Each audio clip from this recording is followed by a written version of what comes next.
Kami dari Polda Jabar akan menyampaikan update perkembangan penanganan kasus Vina Eki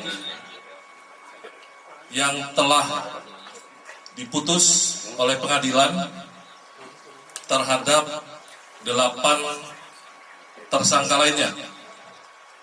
Dan saat ini kita sama-sama menyaksikan bahwa di sebelah saya telah berhasil diungkap 1 tersangka lainnya.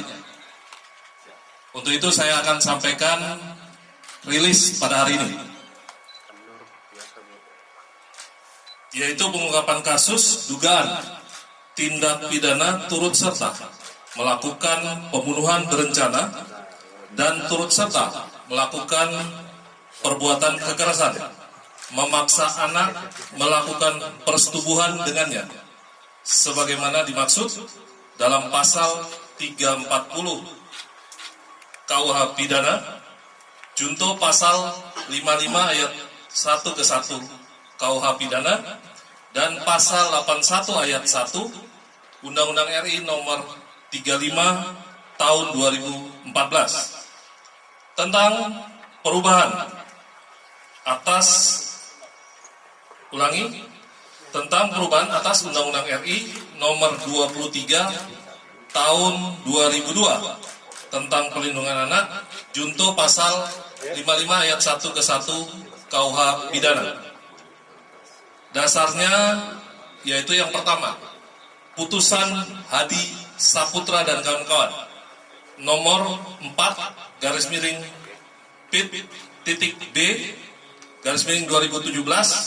PN Cirebon tanggal 19 Mei 2017. 2. Putusan Rivaldi Aditya Wardana dan kawan-kawan nomor 3-B/2017 PN Cirebon tanggal 19 Mei 2017.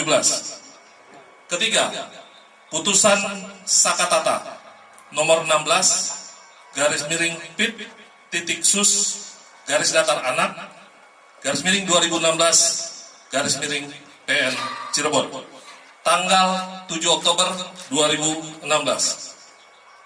Yang keempat, adanya laporan polisi nomor LP953-D-Romawi 8-2016 Jabar Cirebon Kota tanggal 31 Agustus 2016 atas nama pelapor Rudiana. TKP-nya pada hari Sabtu tanggal 27 Agustus 2016 di lokasi lahan kosong di belakang bangunan showroom mobil Jalan Perjuangan Majasem, Kampung Situ Gangga, Kelurahan Karya Mulya, Kecamatan Kesambi, Kota Cirebon. Sebagai pelapor adalah Rudiana. Tersangkanya saat ini PS alias Perong alias Robi Irawan. Korban 1. Muhammad Rizky Rudiana meninggal dunia. 2. Vina meninggal dunia.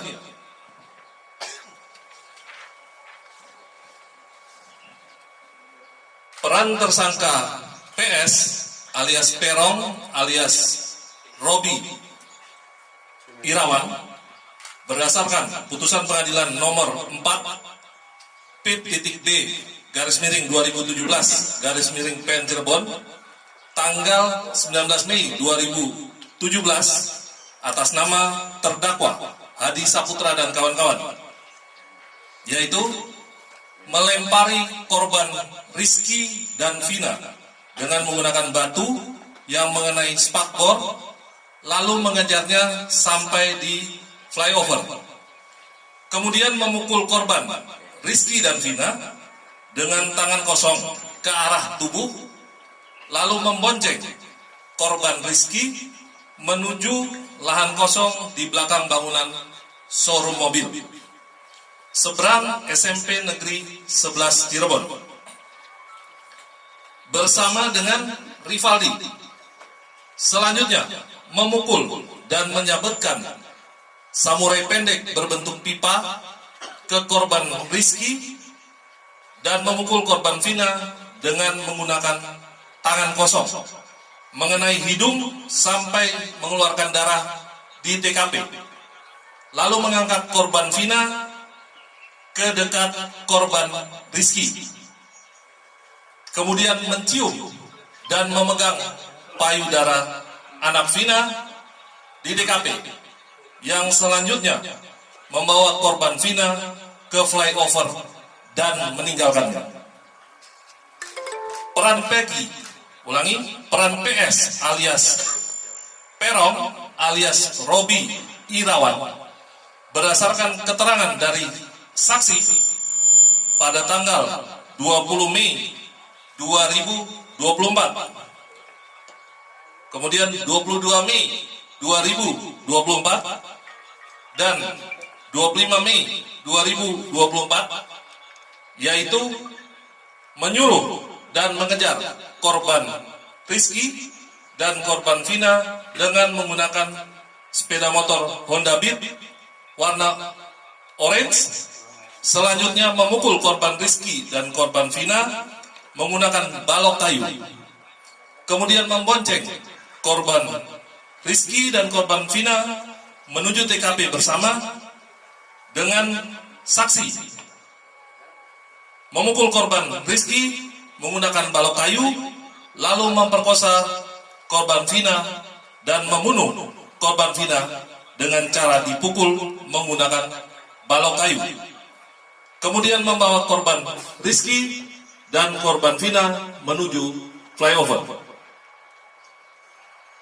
Peran PS alias Perong alias Robi Irawan berdasarkan keterangan saksi pada tanggal 22 Mei 2024 dan 24 Mei 2024. Saksi bekerja di sekitar TKP selama 5 tahun dan saksi mengenal wajah orang-orang yang biasa nongkrong di depan SMP Negeri 11 Cirebon, namun tidak tahu namanya.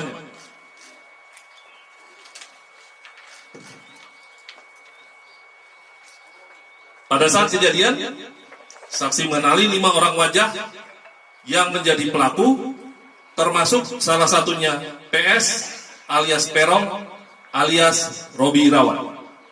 Saksi mengenali 5 motor yang menjadi barang bukti dan mengenali 1 motor smash warna pink yang dikendarai oleh tersangka PS. Ditunjukkan Facebook atas nama akun Peggy Setiawan yang di dalamnya terdapat gambar motor smash warna pink, dan saksi membenarkan pada malam kejadian tersebut motor smash warna pink berada di tempat kejadian.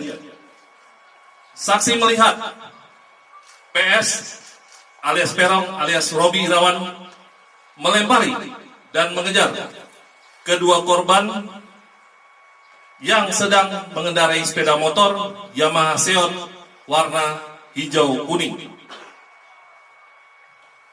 Peran PS alias Perong alias Robi Irawan berdasarkan keterangan dari saksi pada tanggal 22 Mei 2024. PS merupakan teman masa kecil saksi. PS mempunyai nama panggilan yaitu Perong. PS mempunyai motor smash warna pink. PS sering nongkrong di seberang SMP Negeri 11 Cirebon dan belakang MAN 2 Cirebon. Peran PS alias Perong alias Robi Irawan berdasarkan keterangan dari saksi pada tanggal 22 Mei 2024, yaitu Peggy sering nongkrong di seberang SMP Negeri 11 Cirebon. Peran PS alias Perong alias Robi Irawan berdasarkan keterangan saksi pada tanggal 22 Mei 2024, yaitu penyidik lama, artinya penyidik pada tahun 2016 pernah mendatangi rumah DPO, namun yang bersangkutan tidak ada di lokasi.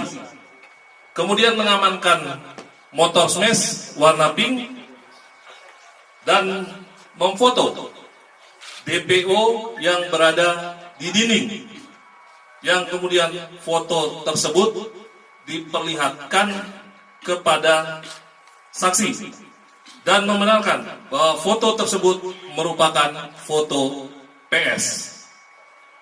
Upaya tersangka PS menghilangkan identitas. Yang pertama, sekitar bulan September 2016 sampai dengan tahun 2019 menyewa kamar kontrakan di Katapang, Kabupaten Bandung, dan mengaku bernama Robi Irawan.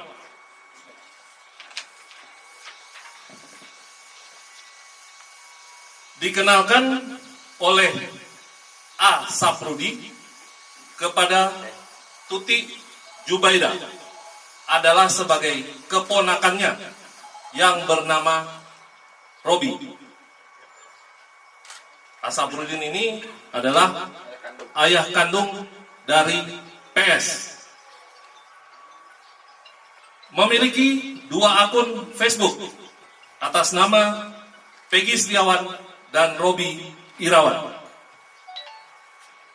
Barang bukti.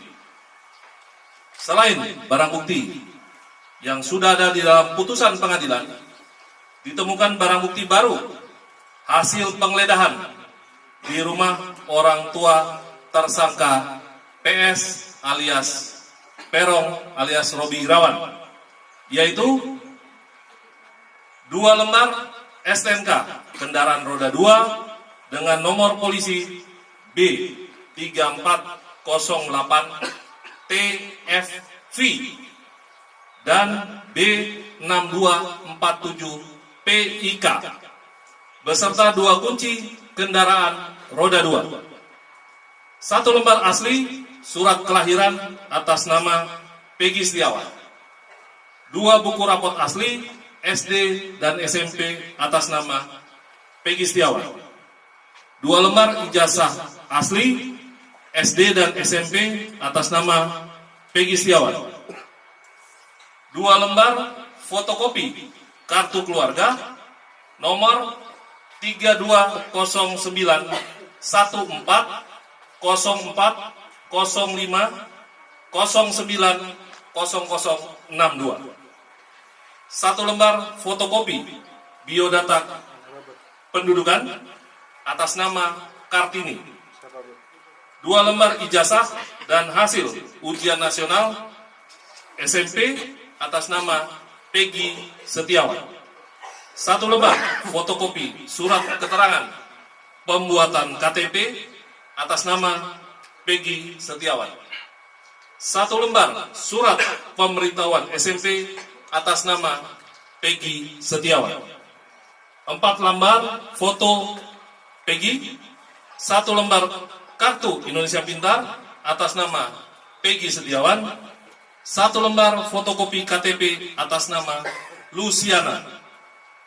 1 lembar fotokopi kartu ujian atas nama Peggy Setiawan. 2 buah dus box handphone Infinix dan Samsung Galaxy A05. Barang bukti dari PS alias Perong alias Robi Irawan yaitu 1 unit handphone merek Samsung warna hitam milik PS alias Perong alias Robi Irawan.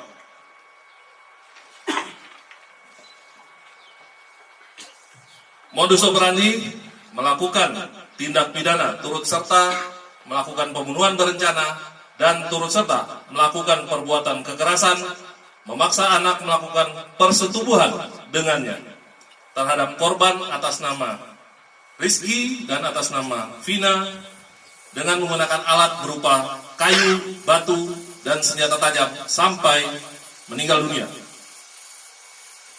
Undang-undang dan pasal yang dilanggar, pasal 340 KUH Pidana, junto pasal 55 ayat 1 ke 1 KUH Pidana, dan pasal 81 ayat 1 Undang-Undang RI nomor 35 tahun 2014 tentang perubahan atas Undang-Undang RI nomor 23 tahun 2002 tentang perlindungan anak, junto pasal 55 ayat 1 ke 1 KUH Pidana dengan ancaman pidana mati, seumur hidup, dan paling lama 20 tahun.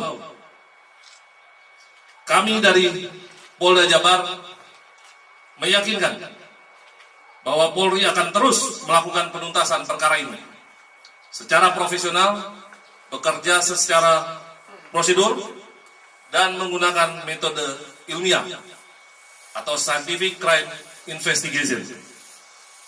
Apabila masyarakat mendapat informasi terkait masih adanya tersangka lain dalam perkara pembunuhan Vina Eki atau Vina Rizky, dapat menginformasikan kepada penyidik di Treskrimum Polda Jabar dengan disertai bukti-bukti.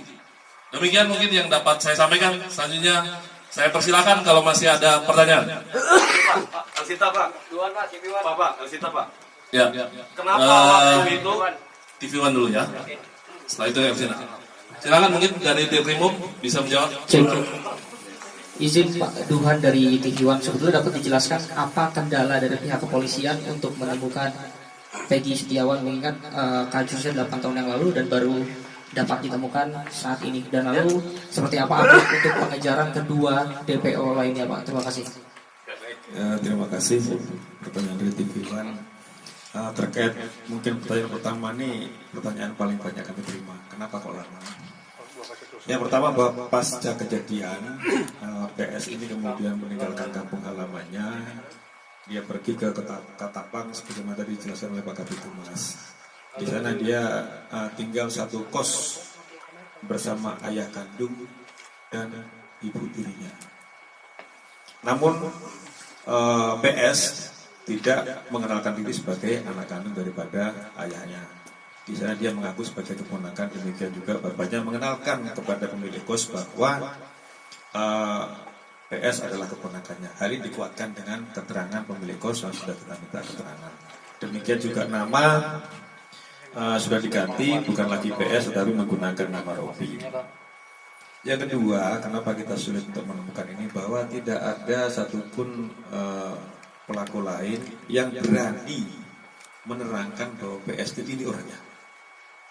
Padahal mereka tinggal di satu lingkungan, bahkan ada teman sekolah ataupun teman bermain. Jadi kenapa kesulitan kita selama ini seperti itu? Karena memang saksi yang berani menerangkan itu belum ada. Akhirnya kita ajak bicara para tersangka yang sudah vonis dari hati ke hati, mereka menerangkan bahwa PS adalah ini orangnya, sehingga kami bermudah untuk melakukan pelacakan. Itu kira-kira. ya, tidak lagi Pak. Mengapa para tersangka lainnya tidak berani menjelaskan kepada si penyidik mengenai Ya, itu bukan ada alasan lain dari para tersangka ya, apakah memang dia melindungi ataupun PS ini sejauh mana sepak terjangnya di kalangan mereka, ada yang bilang takut dan sebagainya. Jadi ketakutan dari mereka saja, tidak berani menerangkan PS ini orangnya. Hingga itu mempersulit kita untuk melakukan pelacakan. Dan menurut keterangan dari kepala lingkungan atau RT di tempat tinggal di mana PS berada juga, manakala PS ini pulang ke rumah juga sering menggunakan masker sehingga berusaha mengelabui lingkungan. Nah, dia kemarin pergi dari Cirebon sekitar tanggal 15-an ke Bandung menggunakan masker juga sama, menurut keterangan dari kepala yang ada di Cirebon. Ya, Elsinta dulu, nanti coba Elsinta. Saya Pak dari Elsinta. Waktu penyidikan di awal, waktu proses persidangan terus penyidikan, kenapa para tersangka ini ataupun terduga ini mencabut keterangannya? Itu yang satu. Ya. Kedua, waktu ya. Oke. Nah, kenapa para tersangka ini mencabut keterangannya? ini memang ada instruksi dari kuasa hukum. Jadi semua tersangka diperintahkan untuk mencabut keterangan. Bahkan di persidangan terungkap bahwasannya kuasa hukum mendatangi salah satu saksi, ini terungkap di persidangan, untuk mengarang cerita terkait dengan alibi para tersangka pada saat itu. Jadi tersangka ini diminta untuk mengarang cerita bahwasannya mereka ini pada saat kejadian itu tidur di rumah Pak RT. Dan itu sempat Pak RT terangkan, namun pada akhirnya dicabut sendiri bahwasanya para tersangka pada saat kejadian itu mereka tidak tidur di rumah Pak RT, melainkan besok malamnya setelah kejadian malam Minggu, jadi malam Senin, kemudian mereka itu tidur di rumah Pak RT. Itu benar. Jadi Pak RT waktu itu sempat mengaku bahwa mereka tidur, akhirnya dicabut pada saat sidang, dan itu menurut keterangan dari para saksi itu adalah permintaan dari kuasa hukum tersangka dan keluarganya. Berarti nyambung ya ketika waktu penyidikan termasuk waktu fakta persidangan bahwa ke-8 tersangka ini melakukan penganiayaan terhadap petugas. Terkait penganiayaan, ini rekan-rekan sekalian, pada saya itu memang ramai di Facebook bahwasanya mereka disiksa. Tetapi pada saat pemeriksaan muncul bahwa itu juga dilakukan oleh sesama tahanan.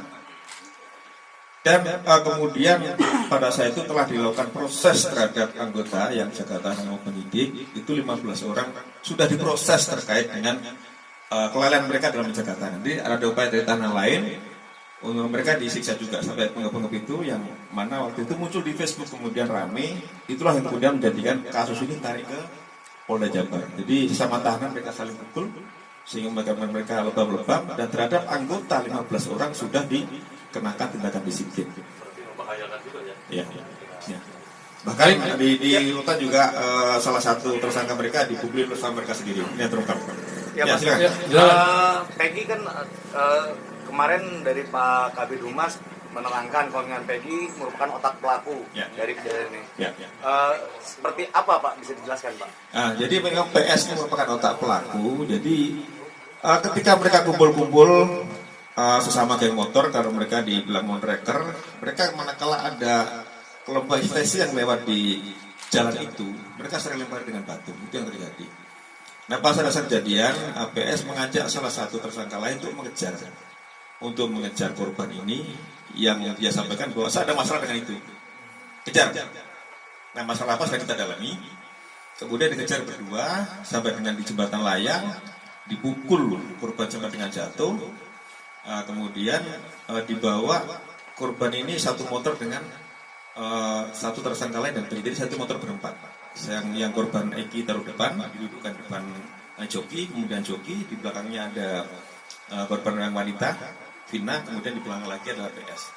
Di situ dibawa ke kebun kosong, baru yang lainnya rame-rame mengikuti mereka. Jadi yang menurut keterangan salah satu pelaku juga bahwa yang melakukan persetubuhan terhadap Vina yang masih di bawah umur, pada saat itu sudah dalam kondisi pingsan.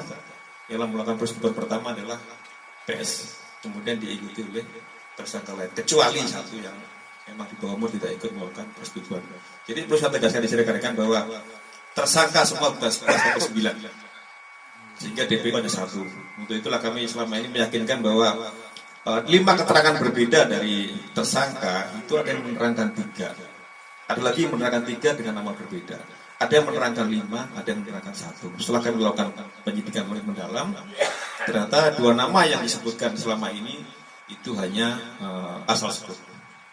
Jadi tidak ada tersangka lain. Namun apabila nanti di kemudian hari muncul tersangka lagi, ya kami akan periksa. Tetapi sejauh ini fakta di dalam penyidikan kami, tersangka atau DPO adalah 1, bukan 3. Jadi semua tersangka jumlahnya 9, bukan 11. 8 melakukan persetubuhan, yang 1 tidak. Pak, ada informasi mengenai di media sosial soal identitas Peggy versi lain, itu dari polisi. Ya, bahwa kita yakinkan PS adalah ini. Kita sudah menyita sejumlah dokumen terkait dengan identitas, kemudian juga motor yang digunakan. Kita sudah dapat STNK-nya, walaupun motornya belum dapat, tetapi STNK kendaraan yang digunakan pada saat kejadian kita sudah mengamankan. Nah, kita meyakinkan ini dengan sejumlah dokumen, baik kartu keluarga, kemudian ijazah dan sebagainya, kita yakinkan bahwa ini adalah PS atau Peggy Setiawan. Ya. Perbedaan ciri-ciri Wanda Pak, kemarin sebenarnya Ya. di DPO sempat diumumkan Ya. Setiawan PS Itulah namanya juga ciri-ciri kan, semua bisa menyebut ciri-ciri. Itulah kami kenapa tidak memasang foto, karena tadi itu keterangan berbeda-beda dari tersangka, maka kami tidak pasang foto, juga tidak berusaha membuat sketsa. Maka nanti perbedaan sehingga masyarakat juga tidak berasumsi bahwa PS ini siapa sih. Kami yakinkan bahwa PS ini dan bahwa DPO berapa? 1, bukan 2. DPO tidak ada, itu asal sebut nama pada saat. Ya, itu sudah kami dalami, ternyata yang 2 yang atas nama Dani dan Adi itu tidak ada. Jadi yang benar DPO 1 atas nama PS. Jadi benar untuk motif sendiri apa? Itu karena motor atau karena percintaan? Itu kita dalami dulu ya, terkait yang motor percintaan. Nanti kita mau dalami saksi yang lain. Nah, sabar terkait hal itu. Supaya pada saat PS menyampaikan kepada salah satu tersangka yang sekarang sudah menjadi narapidana, yang lain itu melebar, tapi pada saat pengejaran hanya berdua. PS menyampaikan saya ada masalah dengan orang ini. Tolong rekan-rekan ya, supaya tertib, tolong kita bergantian ya, karena mungkin masih banyak ini. Barangkali ada yang sebelum bertanya menyebutkan dulu dari media mana, sehingga kita kasih kesempatan untuk bergantian.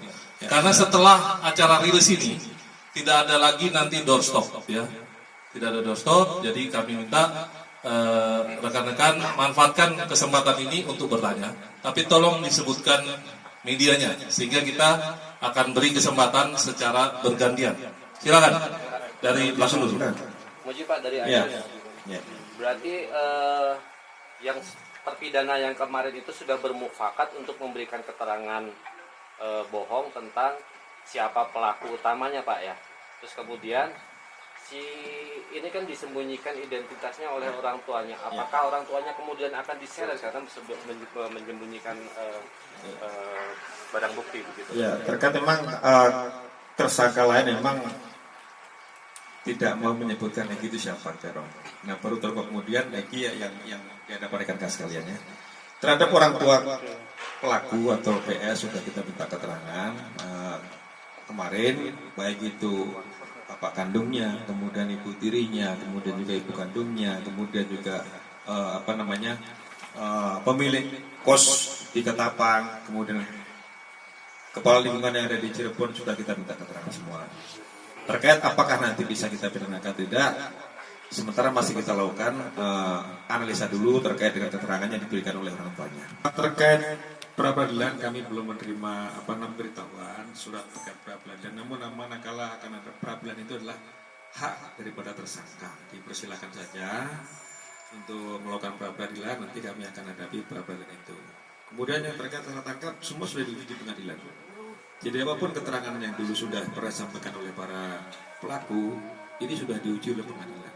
Bahkan sampai ke tingkat kasasi. Ya itu sudah vonis, jadi saya kira itu tidak perlu dipersoalkan lagi ya. Tidak ada salah tangkap. Dan berarti orang tua Peggy ini sengaja menyembunyikan Peggy di Ketapang itu selama 8 tahun itu, dengan dia menyebut bahwa dia adalah keponakannya, ikut terlibat menyembunyikan. Ya, saya kira itu salah satu upaya dari pihak keluarga mungkin untuk menyembunyikan keberadaan daripada PS ini dengan mengelabui lingkungan bahwa nama PS bukan lagi PS tetapi Robi, panggilannya Robi. Itu dikuatkan dengan keterangan dari pemilik kos juga. Masih ada? TV One lagi. Ya, silakan. Saksi Aib sendiri dengan tersangka ini ada kaitannya berdua? Ya, seperti yang rekan-rekan lihat di media mungkin di televisi bahwa Aib sudah juga memberikan keterangan. Nah, Aib itu juga salah satu saksi kunci peristiwa ini.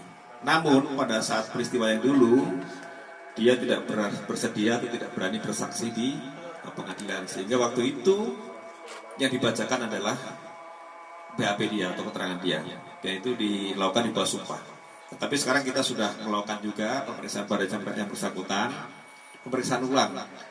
Dan perlu rekan-rekan ketahui bahwa seluruh saksi ini sekarang sedang dalam proses untuk perlindungan LPSK. Jadi kita harapkan nanti semua saksi bersedia untuk hadir di persidangan, tidak lagi dibacakan keterangannya di bawah sumpah, tetapi kita berharap saksi-saksi kunci peristiwa ini mau hadir di persidangan, sehingga tidak ada lagi asumsi bahwa ini saksi pikiran dan sebagainya. Semua saksi akan kita harapkan hadir di persidangan di bawah nanti perlindungan LPSK. Ya, itu kira-kira. Cukup ya? Cukup ya? Cukup ya rekan-rekan? Satu lagi boleh. Oke. Ya. Nanti, Ada lagi? nanti hak tersangka nanti di sidang pengadilan ya. Tentu harus didampingi oleh tersangka ya.